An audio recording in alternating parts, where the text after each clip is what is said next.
Welcome back to Yu-Gi-Oh! History with Joe Giorlando. In today's video, I am going to profile the Trooper Monarch deck ran by Adam Korn at the 2007 US Nationals.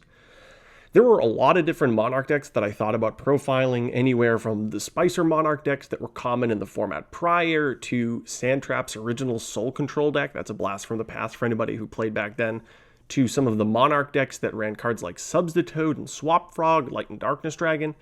I elected to profile Adam Korn's Monarch deck from the 2007 US Nationals because I really loved the Troop Dupe format. I think it's one of those formats that at the time people complained a lot about. It's really OTK centric. My opponent opened Troop Dupe. There's multiple trap dash shoots, but having gone back and played this format quite a bit, I actually really enjoy it for a few different reasons. And I'm going to hopefully profile some of the top decks at the time and explain why I actually really enjoyed this format.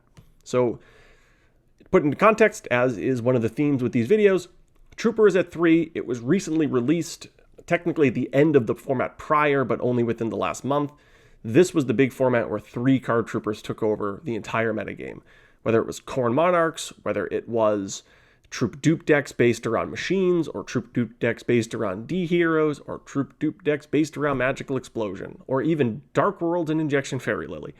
Trooper was a massive component of virtually every top deck at the time, and when people think back to this format, they usually call it the Troop Dupe format, combining 3 copies of Card Trooper with a quantity of machine duplications. As you're going to see as we reflect on some of these decks, though, I actually think the most important card in the format was none other than Trap Dust Shoot. Trap Dust Shoot was at 3 in this format, and this format was the very first time, so the summer of 2007, where people regularly main decked Trap Dust Shoot in a way that became the standard. People sparingly mained or sided primarily copies of Trap Dust Shoot throughout Yu-Gi-Oh!'s history. It did a decent job counteracting Cyberstein OTKs from the year prior. It did a decent job slowing down certain combo decks throughout Yu-Gi-Oh!'s history. Players like J. Kim popularized Trap Dust Shoot in some capacity, but by and large, the general metagame did not even consider Trap Dust Shoot. It really wasn't until this format where people were running Destiny Hero decks that tried to combine, obviously, Card Trooper with machine duplication, decks that were trying to activate Advanced Ritual Art and summon Demise King of Armageddon, where people began to main deck Trap Dust Shoot because it basically did everything that you wanted this format. It was a chainable out to the Advanced Ritual Art Demise OTK that was really popular, particularly in the early stages of the format. It really slowed down the DDT variants that were legal at the early stages of this format. It really slowed down decks that were trying to combine Trooper with machine duplication, because you could easily activate this in response to a True Nade or a Heavy and rid them of one of those combo pieces, or even honestly just flip it in their draw phase. It's not like they can do anything to draw into Card Trooper if you take their Card Trooper away during their turn. You could technically chain it to Brain Control or Soul Exchange against Monarch variants and rid them of the Monarch out of their hand. It really did virtually everything that you wanted. It was so popular that by the end of the format, Konami limited it to 1, which was for quite a while after that. It was obviously eventually banned, but it was really this format where Trap Dust Shoot became a popular main deck borderline trap staple. And for anyone who's gone back and played modern day GOAT format, sort of the current iteration of GOAT format, you run into a lot of decks that either main or side deck Trap Dust Shoot, and that was not common during GOAT format at all. If you actually want to put into context when Trap Dust Shoot became as popular as it is in the current GOAT format, it would be the 2007 national season, the classic Troop Dupe format. As I mentioned, though, today we're going to be talking about the Korn Monarch deck, so the deck that Adam Korn ran and won the 2007 US Nationals with. I will eventually go and preview and talk about machines, and I'll talk about Demise, and I'll talk about T-Hero and some of the other top decks of the format, but I really wanted to profile a Monarch deck because Monarchs themselves have such a massive place in the early history of Yu-Gi-Oh! Okay, we'll begin, of course, with the Monarch, seeing as how this is a Monarch deck. Adam elected to run 3 copies of Ryza. Ryza was, at the time, the best, most versatile Monarch that you could play. So Adam maxed out at 3 copies. That was standard in virtually every Monarch deck. Then there were 2 copies of Stalos, the Firestorm Monarch, 1 copy of Mobius, the Frost Monarch, and 1 copy of Zaborg, the Thunder Monarch. Prior to this format, or more specifically, prior to the release of Ryza, you typically maxed out on Zaborg, so you would have 3 copies of Zaborg in a lot of the Monarch decks that existed prior to the release of Ryza. But with Ryza, with the ability to spin monsters, but also spell and trap cards, it easily replaced Zaborg, but Zaborg was still a powerful enough option to run essentially a fourth copy of a Monarch that can target monsters on the board. The Stalos comboed really nicely with Soul Exchange and Brain Control to take incremental card advantage by plucking cards out of your opponent's hand, which was actually pretty important in this format. There were a lot of singleton cards that in and of themselves comboed well with other singletons and could OTK you out of nowhere. The Stalos did a good job of setting an opponent back who was perhaps holding something like limited removal. And then Mobius was an interesting choice. Not every deck really maxed out on traps, and a lot of traps, quite frankly, were chainable, but nevertheless, Adam elected to run a singleton copy of Mobius. From that point on, we'll talk a little bit about some of the Monarch support. So Cyber Dragon was at 3. Adam elected to only run 2 copies, which I think was fine. With all of these Monarchs and a lot of the field presence that we're about to talk about, I can understand why Adam elected only to run 2. This isn't an OTK-based deck, obviously, it's a Monarch deck. A lot of the OTK-based decks at the time, like T-Hero or the Machine variants, elected to play 3 copies of Cyber Dragon. Cyber Dragon was still such a powerful card, running 2 made a lot of sense, but in this deck, you're often going to have a lot of monsters on the field, or at least monsters that stick around, like Gravekeeper Spy, so I understand only running 2, but nevertheless, it gave you that turn 2 option, or at least your turn 1, turn 2 of the overall game, of summoning Cyber Dragon and then tributing it for a Monarch. That was a really common play. Spinning your opponent's original set monster and then allowing you to establish board dominance. From that point on, we're going to run, obviously, the single copy of Treeborn Frog. Treeborn was limited to 1 at the time. Virtually every Monarch deck would, of course, run that singleton copy. Some decks ran what was at the time called 12-gauge Monarch, where you'd run 3 Ryza, 3 Thestalos, triple Zaborg, and then a quantity of either Mobius or Grandmarg. And then even on top of that, sometimes even Jinzo. Those decks centered around getting access to Treeborn Frog as fast as possible through often Sangan or some of the searchers like Mystic Tomato to go into Sangan, to go into Treeborn Frog, or even Mother Grizzly. So that singleton Treeborn Frog was vital. If you're going to play 2006, 2007, to a lesser degree 2008 Yu-Gi-Oh!, you're going to see a lot of Treeborn Frog. From that point on, a lot of these decks elected to run a collection of flip effect monsters that in and of themselves built up incremental card advantage. Adam elected to play 3 copies of Gravekeeper Spy and 3 copies of Dekoichi, the battle-chanted locomotive. That was pretty typical at the time. I'm not going to lie. That was a pretty typical monster lineup for monsters that you typically just set flip effect monsters. You could have run Old Vindictive Magician. I'd say earlier in the format it was more popular, but by the middle stages of the format, these were the most popular set monsters. Dekoichi just always in and of itself replaced itself, so it was really useful in that sense. And then with Gravekeeper's Spy, it allowed you to brick wall against Card Trooper. This whole format's obviously called Troop Dupe. So the ability to put 2,000 defense monsters on the field looking at Card Trooper allowed you to tribute 1 off for a Monarch. Perhaps your opponent deals with it or not, but then still have another Gravekeeper Spy left over on the field to deal with your opponent's Card Troopers. So it in and of itself did a fantastic job brick walling. And even if your opponent opened somewhat aggressively with Cyber Dragon and Card Trooper, you would at least have 1 spy left over after the Card Trooper rammed in theoretically to the first one and then the Cyber Dragon attacked over, or vice versa. In either way, you're still going to have 1 spy left over to then go into one of your Monarchs. So the triple spy was pretty standard in Monarch decks, the Dekoichi as well. From that point on, there's a few other monster options to support the Monarch engine. We have, of course, Sangan to allow us to search the Treeborn Frog primarily. But there are plenty of other targets if you already have access to Treeborn or if you think some of these flip effects are better. Although Card Trooper was at 3, Adam elected to only run 2. This was pretty common in Monarch decks. Some Monarch decks did run the 3 with Machine Duplication just because it's such a powerful combo. But even without access to Machine Duplication, Card Trooper filled an interesting hole in this deck where virtually all of these monsters you have to set. At least you want to set them. Don't get me wrong, you play enough Yu-Gi-Oh! You're going to summon a Dekoichi in attack mode, but ideally you wouldn't be summoning these. Obviously, these monsters up here require certain things to be going on, whether that's your opponent having a monster or you having the ability to tribute. Card Trooper, in addition to Mystic Tomato, allowed you to normal summon a monster and theoretically attack with it, while at the same time presenting field presence that your opponent would have a difficult time dealing with. If your opponent dealt with Tomato, unless it's something like Ring of Destruction or Sakuratsu Armor, or Brain/Tributing, you're going to end up into Sangan, and then at that point allow you to search a variety of powerful monsters. Card Trooper, assuming it died on your side of the field, would also allow you to replace itself. Plus, you never know, you could always mill the Treeborn Frog with the Card Trooper. That was obviously a really ideal circumstance. So that 2 Tomato and 2 Card Trooper lineup that Adam elected to run gave his deck a little bit of a different game plan, while at the same time maintaining field presence. Plus, if your opponent's unwilling to attack either of these because they're going to give you some type of either card advantage or card selection, you could easily tribute those off for a Monarch if you feel like the Monarch effect and the 2400 body is better than the Tomato/Card Trooper, which I imagine happened quite a bit to Adam. From that point on, additional Mystic Tomato target and just a pretty generally strong card, Spirit Reaper. Spirit Reaper has been in and out of a lot of formats. We'll talk about Spirit Reaper a ton in this channel. Spirit Reaper in this format did a decent job brick-rolling if your opponent tried to OTK with Card Trooper or tried to establish some type of board that would threaten an OTK. And of course, it is a Mystic Tomato target, so you could crash, get Reaper, attack over something with Ryza or another Monarch, attack with Reaper. Obviously, it's a Sangan target. It filled a small little hole that this deck may have had. And then the last Monarch card that Adam elected to run was Morphing Jar. Morphing Jar is an interesting choice. In this format with triple Dust Shoot, I can understand wanting to run a card like Morphing Jar.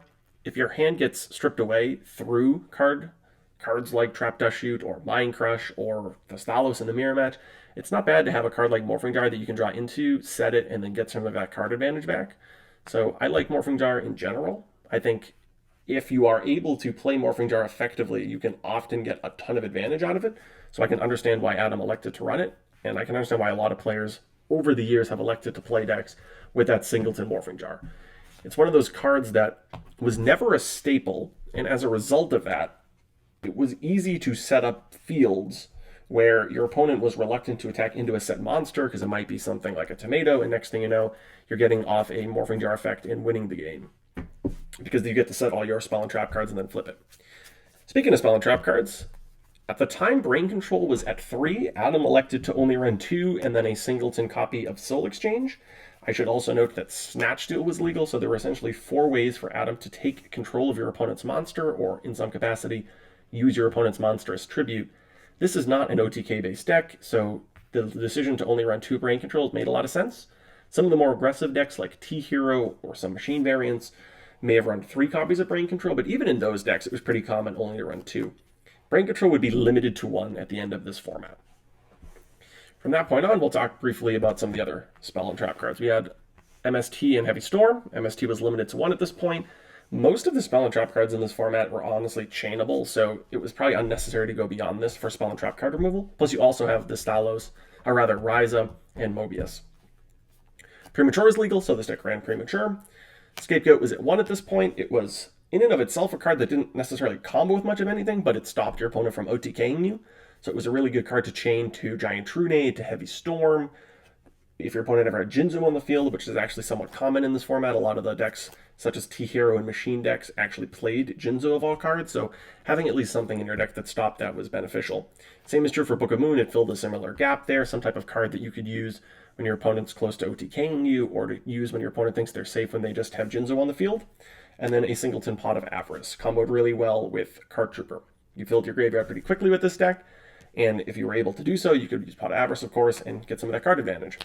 In terms of the trap lineup, this was actually one of the more robust trap lineups relative to the format. A lot of the decks that I'm going to preview played a little bit of a different style of a trap lineup. For example, T-Hero only typically ran 4 traps. For this one, we're going to do double Sakuratsu Armor. One of the most classic combos in Yu-Gi-Oh! One of the oldest combos ever. If your opponent, and this never actually really happened, I felt like, but the dream was, you set Koichi and Sakuratsu Armor. That's your typical T-set.